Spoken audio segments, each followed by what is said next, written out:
चलिए hello friends, कल आप लोग के नगध राजा और किसान के बारे में यानी कि मौर्य वंश के बारे में पढ़ाए थे ऑब्जेक्टिव क्वेश्चन।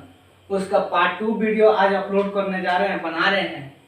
इसमें कल बताए हुए थे बौद्ध धर्म के बारे में कि बौद्ध धर्म की संगीति कौन सा, कहाँ पर और किसके शासन काल में हुआ था, उसको विस्तार से लिखवाने के लिए आज बोले थे। बौद्ध संगीति का मतलब होता है बौद्ध धर्म के प्रचार के बारे में सभा बुलाना, कहीं किसी स्थान पर सभा बुलाना, वह किसके शासन काल में बुलाया गया था उसी के बारे में लिखवाने जा रहे हैं।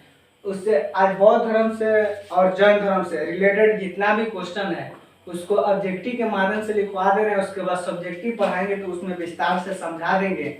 अब मौर्य वंश के बारे में भी इसमें ऑब्जेक्टिव क्वेश्चन जो बनता है उसको लिखवा दे रहे हैं, उसके बारे में समझाएंगे जब सब्जेक्टिव क्वेश्चन पढ़ाएंगे। तो चलिए देखिए, पहले लिखे बौद्ध संगीति कहाँ पर, कब और किसके शासन काल में हुआ था। बौद्ध संगीति कहाँ पर और कब किसके शासन काल में हुआ था। प्रथम बौद्ध संगीति राजगिरी में हुआ था। प्रथम बौद्ध संगीति कब कहाँ हुआ था? राजगिरी में। कब हुआ था? 483 ईसा पूर्व में हुआ था। अजात शत्रु के शासन काल में हुआ था। प्रथम बौद्ध संगीति राजगिरी में 483 ईसा पूर्व में अजात शत्रु के शासन काल में हुआ था। और द्वितीय बौद्ध संगीति कहाँ पर, कब और किसके शासन काल में हुआ था? तो द्वितीय बौद्ध संगीति वैशाली में 383 ईसा पूर्व में कालाशोक के शासन काल में हुआ था, जो शिशुनाग वंश के वंशज था। द्वितीय बौद्ध संगीति वैशाली में 383 ईसा पूर्व कालाशोक के शासन काल में हुआ था। तृतीय बौद्ध संगीति पाटलिपुत्र में हुआ था। पाटलिपुत्र प्राचीन नाम पाटलिपुत्र है। 255 ईसा पूर्व में अशोक के शासन काल में हुआ था। तृतीय बौद्ध संगीति पाटलिपुत्र में 255 ईसा पूर्व में अशोक के शासन काल में हुआ था। चतुर्थ बौद्ध संगीति कहाँ पर, कब और किसके शासन काल में हुआ? तो चतुर्थ बौद्ध संगीति कुंडलवन में प्रथम शताब्दी में हुआ था। कब हुआ था? प्रथम शताब्दी में कनिष्क के शासन काल में, कनिष्क के शासन काल में हुआ था। श्वेतांबर और दिगंबर, श्वेतांबर और दिगंबर का संबंध किस धर्म से है? तो जैन धर्म से है। देखिए यहाँ पर चतुर्थ बौद्ध संगीति कनिष्क के शासन काल में हुआ और वहां से बौद्ध धर्म दो भागों में बट गया, महायान और हीनयान के भाग में बटा था। एक क्वेश्चन और भी बन जाएगा इसे, किस बौद्ध संगीति के बाद बौद्ध धर्म दो भागों में बट गया? तो चतुर्थ बौद्ध संगीति के बाद। और किसके शासन काल में बौद्ध धर्म दो भागों में बटा था? तो कनिष्क के शासन काल में। कब? तो प्रथम शताब्दी ईसा पूर्व में। यहाँ पर देखिए, श्वेतांबर और दिगंबर का संबंध किस धर्म से है? तो जैन धर्म से। किस धर्म से? जैन धर्म से। श्वेतांबर सफेद वस्त्र, श्वेतांबर सफेद वस्त्र धारण करते थे, लेकिन दिगंबर थे जो नग्न अवस्था, नंगा घूमते थे साधु के रूप में। शिशुनाग वंश और नंद वंश का केंद्र है। शिशुनाग वंश और नंद वंश का राजधानी कहाँ है? तो मगध था। अर्थशास्त्र की रचना कब हुई थी? चौथी शताब्दी ईसा पूर्व में। अर्थशास्त्र की रचना कब हुई थी? चौथी शताब्दी ईसा पूर्व में हुआ था। पतंजलि के महाभाष्य से किसकी जानकारी मिलती है? पतंजलि के महाभाष्य से हमें किसकी जानकारी मिलती है? तो गुप्त काल की जानकारी मिलती है। दोस्तों, जितना ऑब्जेक्टिव क्वेश्चन हम लिखवा रहे हैं उसको नोट करते जाइएगा लोग, वीडियो को रोक कर नोट करते जाइएगा लोग, क्योंकि आने वाला समय में भी आपको फायदा करेगा और इंटरमीडिएट में भी फायदा करबे करेगा। पतंजलि के महाभाष्य से किसकी जानकारी मिलती है? तो गुप्त काल की जानकारी मिलती है। मौर्यकालीन टकसाल के प्रधान, मौर्यकालीन टकसाल के प्रधान कौन थे? तो लक्षणा अध्यक्ष। धम्म महामंत्रों को किसने नियुक्त किया है, या धम्म शब्द का प्रतिपादन किसने किया था? तो सम्राट अशोक ने। किसने? सम्राट अशोक ने किया था। बौद्ध धर्म के स्थापना किसने किया? बौद्ध धर्म की स्थापना किसने की? तो गौतम बुद्ध ने किया था। कब किए थे? तो 6ठी शताब्दी ईसा पूर्व में। कब? 6ठी शताब्दी ईसा पूर्व में किए थे। गौतम बुद्ध का पिता के क्या नाम था? देखिए यहाँ पर बौद्ध धर्म से यानी गौतम बुद्ध के के परिवार का नाम और जैन धर्म से महावीर स्वामी के परिवार का नाम दोनों आपस में मिलता जुलता है, दोनों आपस में मिलता जुलता है, तो इसलिए ध्यान दीजिएगा। गौतम बुद्ध के पिता का क्या नाम था? सुधोधन, सु आधा ध धोधन, सुधोधन। गौतम बुद्ध के माता का क्या नाम था? महामाया देवी। गौतम बुद्ध के माता का क्या नाम था? महामाया देवी। गौतम बुद्ध के बचपन के क्या नाम था? सिद्धार्थ। गौतम बुद्ध के बचपन का क्या नाम था? तो सिद्धार्थ था। गौतम बुद्ध के मौसी यानी सौतेली माता का क्या नाम था? महाप्रजापति गौतमी, महाप्रजापति गौतमी। देखिए गौतम बुद्ध का जन्म जब हुआ तो उसके माता का मृत्यु, उनके माता का मृत्यु हो गया था। तो उसके बाद गौतम बुद्ध के लालन पालन करने के लिए उनकी मौसी सौतेली माँ के रूप में महाप्रजापति गौतमी है। गौतम बुद्ध का जन्म कब हुआ था? 563 ईस्वी में। और कहाँ पर हुआ था? तो लुम्बिनी में हुआ था। कहाँ? लुम्बिनी में हुआ था। गौतम बुद्ध का जन्म कहाँ पर हुआ था? तो कहाँ पर? लुम्बिनी में। और किसके कब हुआ था? तो 563 ईसा पूर्व में। आज का वीडियो भी लंबा होगा, आज इससे रिलेटेड जितना क्वेश्चन बनता है आज समाप्त कर दे रहे हैं।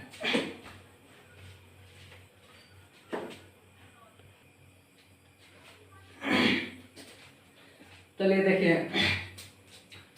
गौतम बुद्ध के पत्नी का क्या नाम था? गौतम बुद्ध के पत्नी का क्या नाम था? तो यशोदा, यशोधरा। गौतम बुद्ध के पत्नी के क्या नाम था?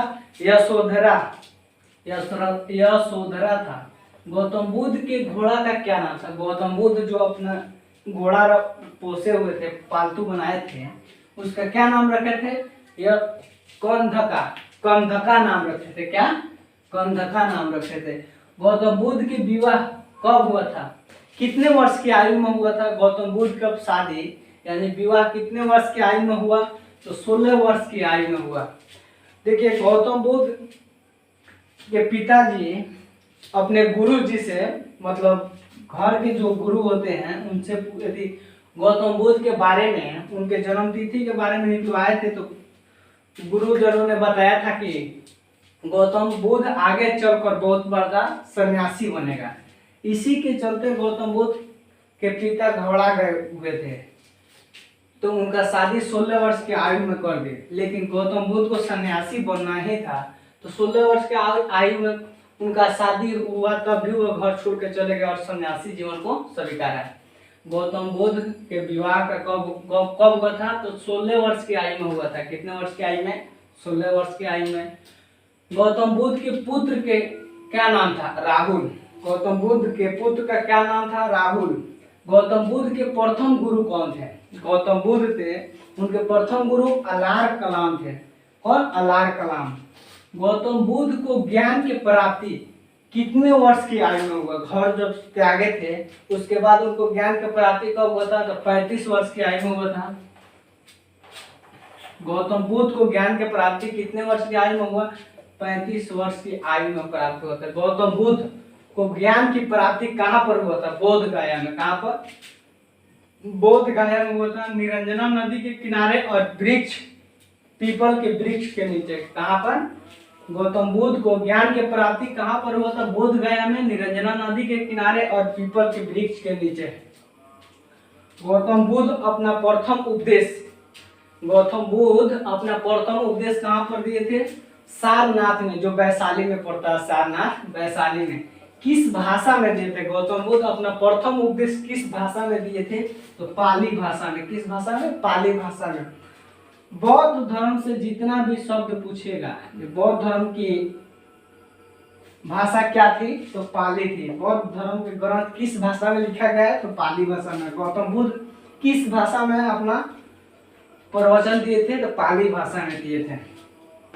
उस बौद्ध धर्म का जितना भी शब्द था वो पाली भाषा का शब्द था।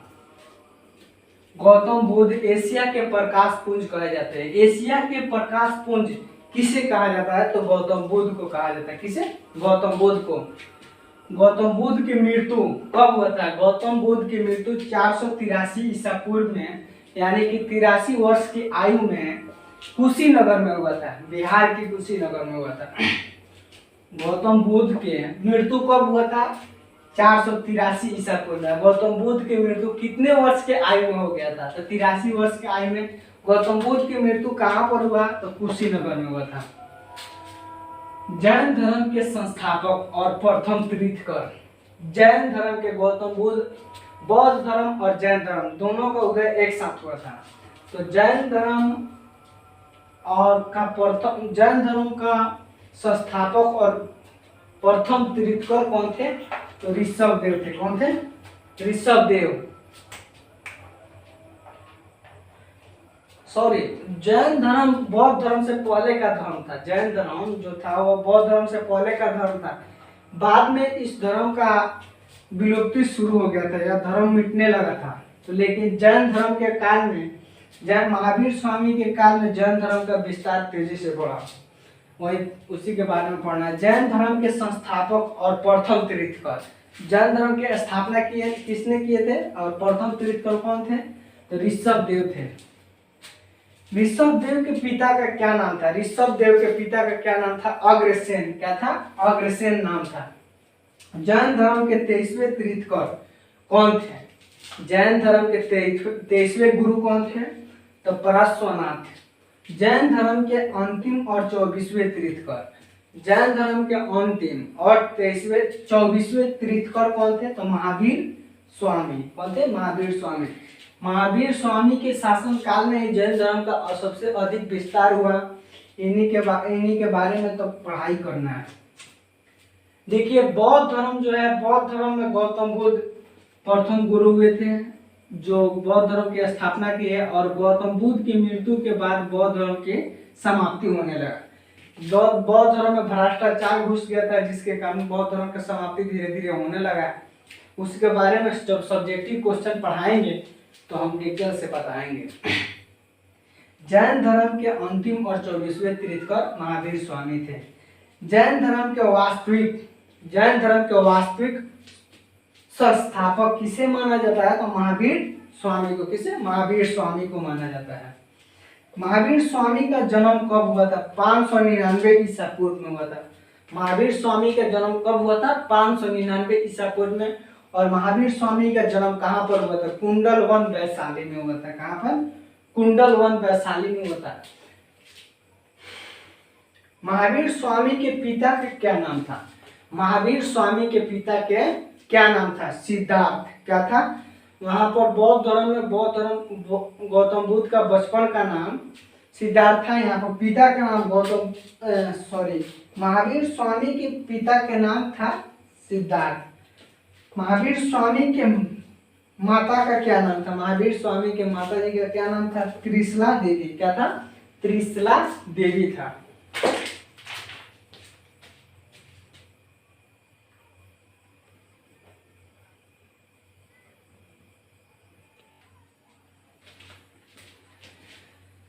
चलिए देखिए, महावीर स्वामी के बचपन का क्या नाम था? महावीर स्वामी के बचपन का क्या नाम था? तो वर्धमान। क्या? वर्धमान नाम था। महावीर स्वामी के पत्नी का क्या नाम था? यशोदा। महावीर स्वामी के पत्नी की क्या नाम था? यशोदा। महावीर स्वामी को ज्ञान की प्राप्ति कहाँ पर हुआ था? जंबक में। कहाँ पर? जंबक में, साल वृक्ष के नीचे और रिजुबालुका नदी के किनारे। किस वृक्ष के नीचे? साल वृक्ष के नीचे और रिजुबालुका नदी के किनारे हुआ था।